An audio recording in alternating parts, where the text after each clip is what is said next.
Admission form, patient 0017983, November 18, 2005, 3:12 p.m. Involuntary admittance requested by patient's relatives in response to apparent self-destructive behavior cycle, self-harm evident in physical exam, signs of past abrasions on head and neck, apparently due to self-inflicted scratching, and both fresh and partially closed surface lacerations on arms and legs. Signs of extreme fatigue also evident. In examination, patient admitted insomnia for, as quoted, longer than you'd believe.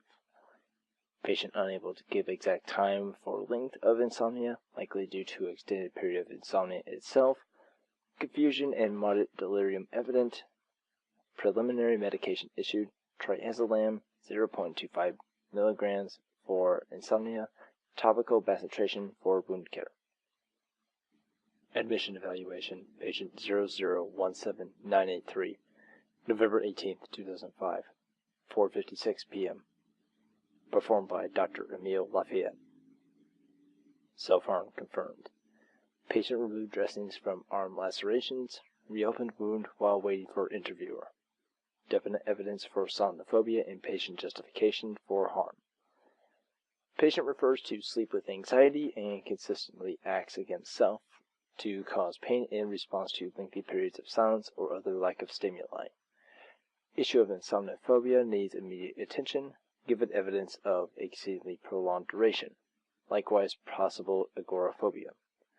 Patient requests an isolated bed, becomes withdrawn, agitated when request is denied. Refuses to cooperate further with interviewer, offers vague suggestion of hostile other in justification, but will not elaborate, as quoted, because you're not going to believe she exists until she hurts someone anyway. Evidence for likely paranoid schizophrenia. Recommend further interview with full psychological spectrum testing for exact diagnosis. Final recommendation, admit patient. Preliminary medication issued, cancel triazolam. Instead 5 mg diazepam twice daily for insomnia, anxiety, and probable sleep disorders. Final admittance report, patient 0017983, November 18, 2005, 5:13 p.m. Patient issued bed in room 409. Current occupants, patient 0017802, patient 0017983. Closed from admission, remanded to family of patient. 3 sets of common dress issued for immediate needs. Further psych eval scheduled for 10 o'clock on November 19, 2005, determining future length of stay. Ward event report, November 18, 2005, 5:30 p.m. During routine new patient room check, patient 0017802 places request with staff to transfer to, as quoted, some other room. Appears agitated, claims patient 0017983 has been disturbing him. Patient 0017983 likewise requests transfer to isolated bed. Both requests denied. Orderly note, follow-up room check suggested to avoid possible intra-patient conflict. Ward event report, November 18, 2005, 7 p.m. Follow-up room check. Patient 0017983 claims Dr. Lafayette has ordered him moved to isolation. Patient 0017802 backs claim. Admission records demonstrate no such order. Upon informing room occupants, patient 0017983 attempts to assault staff, and patient 0017802 becomes uncontrollably agitated. Additional personnel required to contain incident, both patients restrained, sedated, forced into early lights out. Orderly note, exercise caution in all future room checks for 409. Ward event report, November 18, 2005, 11:57 p.m. Staff on Hall 144 report loud sounds from room 409 after facility lights out, disturbing other rooms and patients. Patient 0017983 found awake, extremely agitated and struggling against restraints. Demands lights be turned back on, as quoted, before she comes. Self-sustained injuries to wrists and ankles at points of restraint. Patient attempts to struggle against staff during trade to more comprehensive restraint. Requiring additional personnel to contain incident. Additional sedation required for patient 001793. Patient 0017802 does not respond during course of event, likely due to sedation from earlier incident. Orderly note: maintain restraints on patient 001793 until further notice. Sedate patient before removing restraints for any reason. Recommend antipsychotic be considered in future psych evaluation. Word of it report, November 19th, 2005, 12:20 a.m. Staff on Hall 144 again report loud sounds from room 409. Patient 0017983 found catatonic on floor with self-inflicted scratches on head and neck. Restraints are severed at connection points with severe bruising on limbs, possibly indicating more severe injury at restraint points with patient. Patient 00178002 is found deceased. Severe disfiguring wounds on face, complete with destruction. Orderly note: ingestion of patient's eyes. Moved to room 101, locker 2, awaiting autopsy. Patient 0017983 transferred to isolation, room 626. Given injected dose of 100 milligrams of succinylcholine on attending physician's orders to control acute psychosis. Order note: recommend video observation to allow better control of future outbursts. Stay at least an arm's length away from patient upper body restraints at all times, just in case.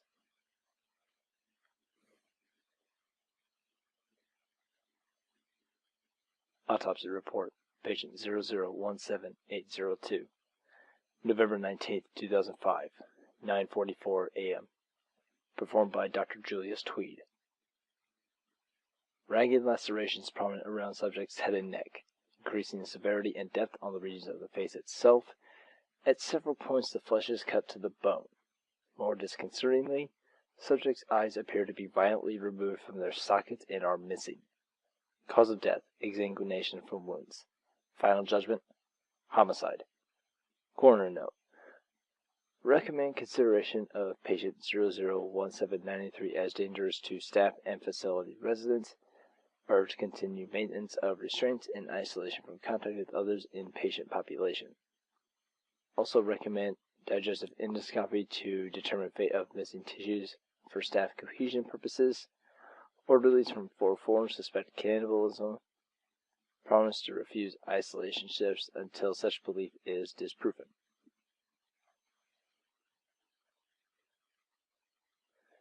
Medical report, patient 00177983, November 19th, 2005, 10:07 a.m. Performed by Dr. Antonius Kale. Patient is cooperative if withdrawn during examination. No outbursts or threats. Current drug regimen appears effective. No unusual tissues or objects found or discovered in digestive endoscopy. Radiology tests discover hairline fractures in tibia, fibula of right leg.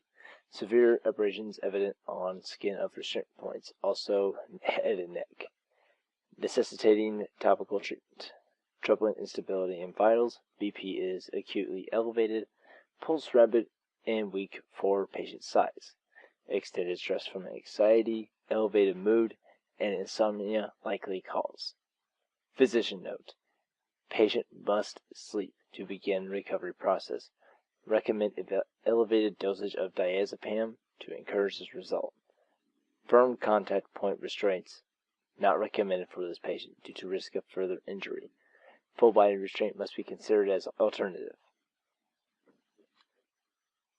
Psychiatric evaluation. Patient 001793, November 19th, 2005, 10:39 a.m. Performed by Dr. George Tolling. Definite evidence indicating dissociation of identity from actions. Patient expresses remorse for death of patient 00178002, yet refuses to admit responsibility for action in said event. Instead, externalizes blame to antagonistic female other, same figure apparently referenced in prior evaluation. Seems to be central actor in patient's paranoid psychosis. Behavior and actions of said other justified through magical thinking. despite recognition of depicted individuals' logically defined capabilities to sustained reported antagonism. As quoted, "I don't know, you don't know, and she doesn't care." Patient requests observation of room be terminated, grows agitated when request is denied, makes threats, refuses to continue interview. Diagnosis: paranoid schizophrenia manifesting in somnophobia, violent psychosis, and dissociative episodes. Medication issued: up doses to diazepam to 10 mg twice daily on November 24, 2005. Begin issuing 2.5 mg doses of haloperidol twice daily for psychosis. Interview and utilize patient observation protocols and ward rounds to check for possible drug interaction effects. Follow up immediately if found or on November 30th, 2005, otherwise. Board Event Report, November 19th, 2005, 2:32 p.m. During standard rounds, patient 001793 requests that observation of room be terminated. Warns staff of perceived threat inherent in observation protocol. When request is denied, begins struggling against restraints and screaming warnings to staff. Observation camera operator regarding dissociative antagonistic other. Active physician note: reject recommendations from orderlies to sedate patient 001793 unless medically or procedurally sound. Sedatives are not a safety blanket. Orderly note: they say this guy is at his sedative limit, and he is nearly pulling his bed off of its bolts. Use double staff if at all possible when dealing with him. Whatever's in his head, it's strong. Staff Communications, November 19th, 2005, 4:53 p.m. From Charles McKinney, Head of Patient Care Division, to Patient Care Staff List. Subject: reply forward, patient 001793. Board Event Report, November 19th, 2005, 8:44 p.m. During standard rounds, patient 001793 requests that lights be left on after scheduled lights out time. After a consultation with attending physician and therapist, request granted. Room check proceeds uneventfully until staff move to depart, at which point request is made for observation to be terminated. Upon denial of request, patient instead requests for lights to be doused as usual. Request granted. Another request is made, now for red bulb sleep lights to be doused during the scheduled lights out time. Patient understands that low-level light is necessary for room observation. As quoted, "That's why I want them off." Warns observation camera operator against her. Attending therapist denies request. "Sorry, Jacob, this has officially gone far enough. I did not intervene in this manner before because I was under the impression that the men and women under my supervision were beyond such things as this. But circumstances have proven me to be mistaken, and I will not allow these rumors to progress any further. The only thing wrong with patient 001793 is that he is seriously ill and dependent upon us for care and assistance in his recovery. He is not the first patient with explosive episodes we have treated. He is not even the only one currently in our facility, and he will not be the last. It thus pains me to discover that one singular breach of safety, which was properly addressed by facility protocol, has left my staff whispering superstitions to one another, accepting the delusions of our patient as truth. We are better than this. There are indeed risks inherent in this profession, risks we all knew upon assuming it. But that is the burden we bear to render aid to those who find themselves in our beds. Until otherwise noted, I will not approve any shift changes from scheduled isolation hours. Our staff counselors are always available during standard hours for those who need to consult with someone in light of the recent event and associated workplace anxiety. It is a fringe benefit of working in mental health, and I suggest anyone having difficulties make use of it. This matter is closed, and I want to hear no further mention of it.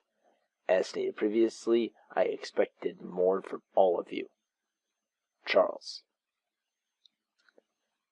Staff Communications, November 19th, 2005, 9:12 p.m.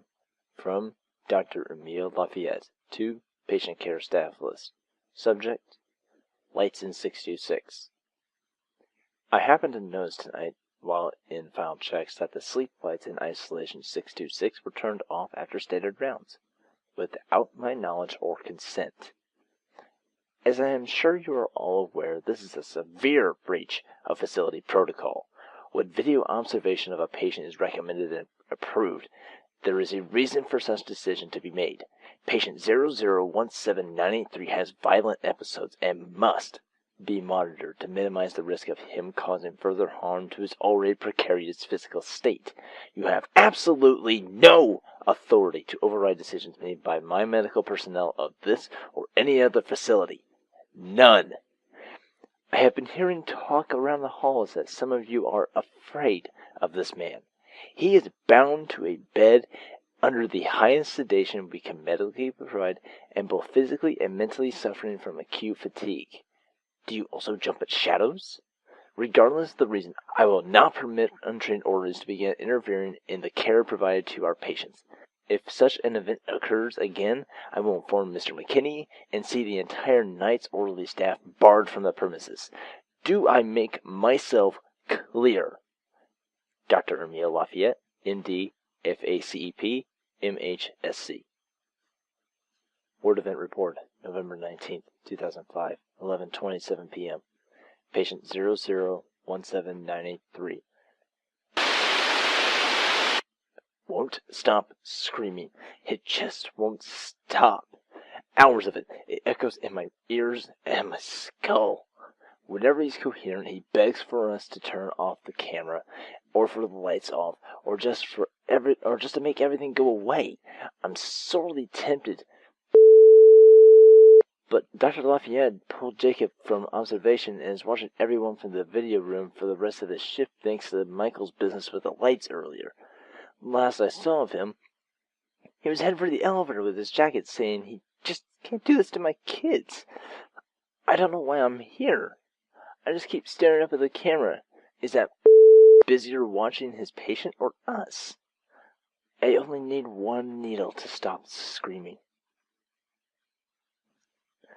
Staff Communications, November 20th, 2005, 12:04 a.m.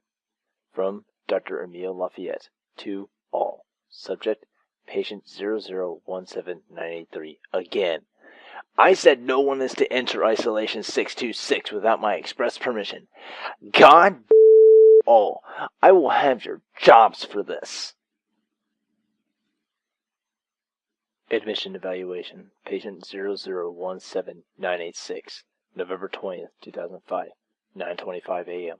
Performed by Dr. George Tulling, former staff. Patient discovered in locked observation room setting fire to equipment and recordings. Attempted suicide in flames before rescue by staff. Claims to be antagonized by same female other as former patient 0017983. Possibly involved in death of said resident. If so, evident obvious for disassociation of self from actions. Likely paranoid schizophrenia. Patient will not respond to further questions as quoted, "Don't go looking for her, she'll find you." Final recommendation, admit patient. Preliminary medication issued, 2.5 milligram doses of haloperidol twice daily for schizophrenic psychosis. Staff Communications, November 20th, 2005, 9:36 a.m. From Dr. George Tulling to Charles McKinney, Head of Patient Care Division. Subject: I've just heard. Seal him in isolation. Wait her out. Cremate both bodies. As far as the relatives are concerned, patient 0017983 died in the fire set by Lafayette in committing suicide. That's all anyone needs to know. Let's just hope the rest of us don't wind up needing time in these beds as well.